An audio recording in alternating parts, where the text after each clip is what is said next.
ವೃಷಭ ರಾಶಿ. ರಾಶಿಯಾಧಿಪತಿಯಾಗಿರ್ತಕ್ಕಂಥ ಶುಕ್ರನು ಕುಂಭರಾಶಿಯಲ್ಲಿ ಶನಿಯೊಟ್ಟಿಗೆ ರವಿಯೊಟ್ಟಿಗೆ ಸಂಚಾರ ಮಾಡ್ತಾ ಇದ್ದಾರೆ. ವೃಷಭ ರಾಶಿಯೊಳಗೆ 5 ಗ್ರಹಗಳ ಶುಭ ಫಲ ಇರತಕ್ಕಂಥ ಯೋಗ.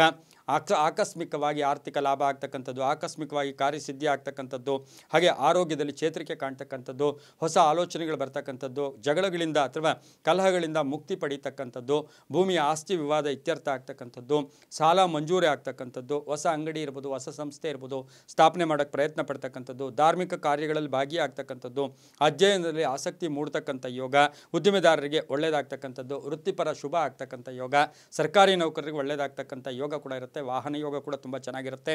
ಮಹಿಳೆಯರಿಗೆ ಸಾಕಷ್ಟು ಶುಭ ಆಗ್ತಕ್ಕಂಥ ಸಂದರ್ಭ ಕೂಡ ಮಹಾಶಿವರಾತ್ರಿಯ ರಾಶಿಫಲದಲ್ಲಿ ವೃಷಭ ರಾಶಿಯವರಿಗೆ ತುಂಬಾ ಒಳ್ಳೆಯದಾಗುತ್ತೆ.